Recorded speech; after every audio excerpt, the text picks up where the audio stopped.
Checking in on the straights. They are not okay. The straights are still not okay. The straights were not okay in 2021. Life is like a hurricane on straight TikTok. Spot the hetero. Will the straights ever be okay? Are men okay? Spoiler, no they aren't. The worst man on straight TikTok got worse. Heteros making me upsetero for nearly 18 minutes. Returning to hell, parentheses, straight TikTok. Are men okay? Spoiler, no they aren't. The worst of straight TikTok, it's worse than you think. Straight TikTok keeps getting worse. Straight people giving me a headache for 17 minutes. Heteros making me upsetero for 20 minutes. Gay. Please leave him. Hetero cringe. The straights, trademark, still aren't okay. Straight people making me uncomfortable for 14 minutes. Checking up on the straights. They are not okay. Please get a divorce. Hetero cringe. This is why I don't want a son. Watching more straight TikToks, the Nightmare Edition. Are the straights okay? Spoiler, they aren't. And finally, we are done. Delete your channel. Actually delete your channel. You made 23 different videos, all ranging from 15 to 20 minutes, individually shitting on straight people. You are, and I mean this in every single sense of the word, a loser. And I just have to laugh at the fact that your channel banner says validate and educate. Really? Yeah, you're really validating, dude. You're really positive and validating to people. It's not like you made 23 videos specifically talking about people that are straight, that you just don't like them because they're straight. And that's not even mentioning the countless videos she's made on men, just in general, on why she doesn't like men. And you're not gonna believe this, but this channel has 326,000 subscribers. So the channel that I'm talking about is a YouTuber that goes by the name The Queer Kiwi,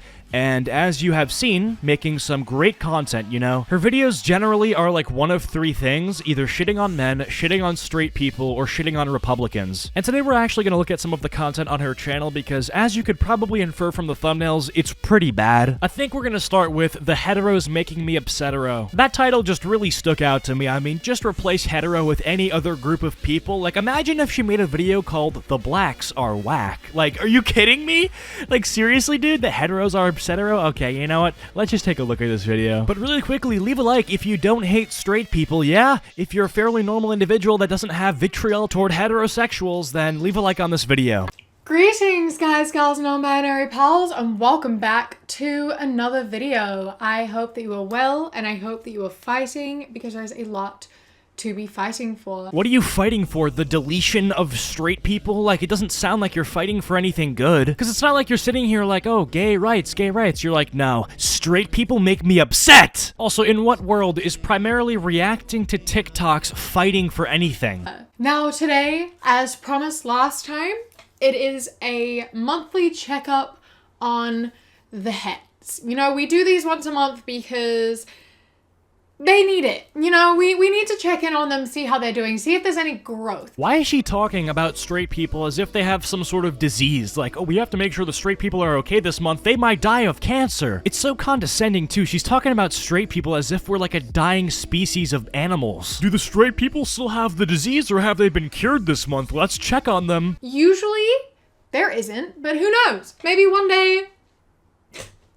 maybe one day they'll change. We're still waiting for that day, and I think it will be a long time. But one day we'll get there. We'll get there eventually. It takes a special kind of talent to get me to not like you this quickly, dude. And it might seem that I'm kind of irritable in general, but no, I'm a pretty easygoing guy. But this lady has just got on the screen and posted content that has made me dislike her pretty much instantly. Aside from her taking shots at the entire straight sexuality, she has photographs of K-pop stars in the background, vibrant, bright rainbow hair, and just this overall, like, postmodern vibe in this video. It's not sitting right with me. But who knows? Maybe one day...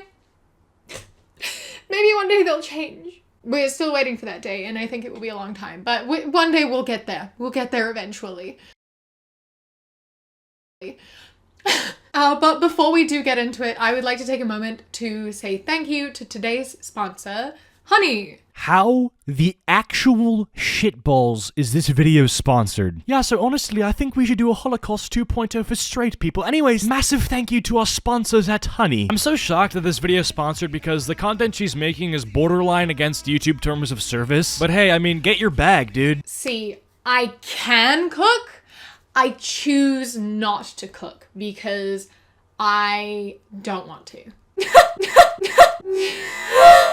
Wow, dude, that's empowering. You're really fighting stereotypes and really making women more safe in our society by just not cooking food for yourself. I mean, that's how you own men. That's how you own straight people. Boom, just like that, by just not cooking for yourself. If you don't want to learn how to cook, I mean, I don't care. That's fine. But if your reason for not wanting to learn how to cook is to fight gendered stereotypes, dude, you're just a loser. Like, working out is a pretty typical male thing to do. So if a guy doesn't want to work out because he'd rather build something or read something, that's fine. But if his reason to not work out is to fight masculine stereotypes. Again, just like what a weirdo. If a girl had sex with me on the first day we met, she won't hear from me again. That's the one test I do on the first date. I genuinely do not understand the no sex on the first date rule. It doesn't make sense to me.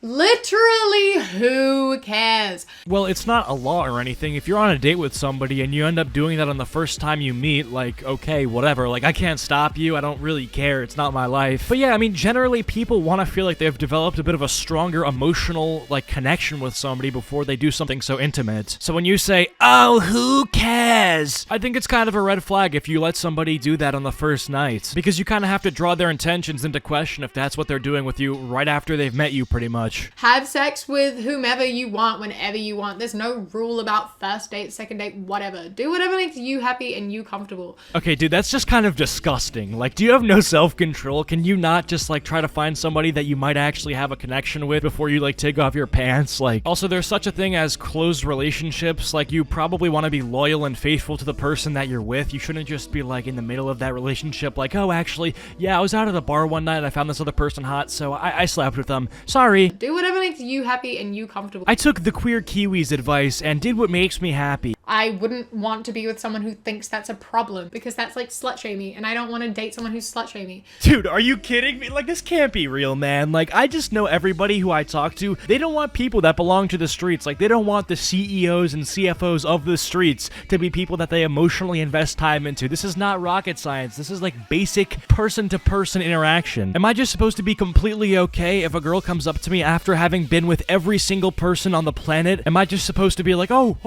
okay, no judgments? No, you're getting judged. You're gonna get shamed. Like, I'm sorry. Like, have some self-respect.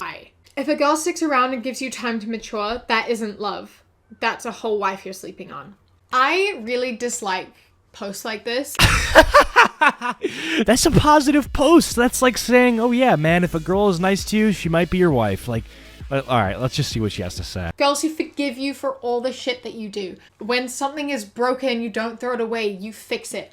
All that sort of shit, I despise them. They hold so much toxic weight, especially to younger people. How much you want to bet she's gonna make an argument that if somebody does something bad to you, you should just instantly leave them, instantly. Yeah, don't ever try to work things out. Don't ever try to talk to the person and communicate. Just, you know, one incident, one fight, boom, you're out of there. Just leave the relationship. It was seeing a lot of posts like that as a teenager that kept me in an abusive relationship for much longer than I should have been in it.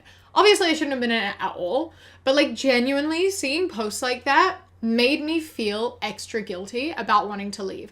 And I felt like guilted into staying because it felt like that's what I was meant to do. You shouldn't feel guilty for leaving a relationship that's actually a bad relationship, but I agree with the post in that, you know, working out problems can be a very good sign, and that, you know, ditching ship of an entire relationship because you had one bad week or one fight or something, you know, I don't think that's good. It's like she very much understands that the post has a positive message behind it, but is like, well, this post might suggest to some people to stay in their abusive relationship. It's like, no, you're reading way too deep into it, dude. But yeah, I think that's where we're gonna end things off today with the queer Kiwi. I think it was definitely a journey. I'm glad I made it out alive. But nah, all jokes aside, I hope you guys have enjoyed this video. If you have, be sure to leave a like and subscribe if you are new to the channel. Comment down Pepsi if you made it to the end of the video, and I'll try to heart your comment. Big thanks to all of my channel members. As always, you guys rock. Follow my socials, links are all down below. And I will catch you guys all in the next one. Peace.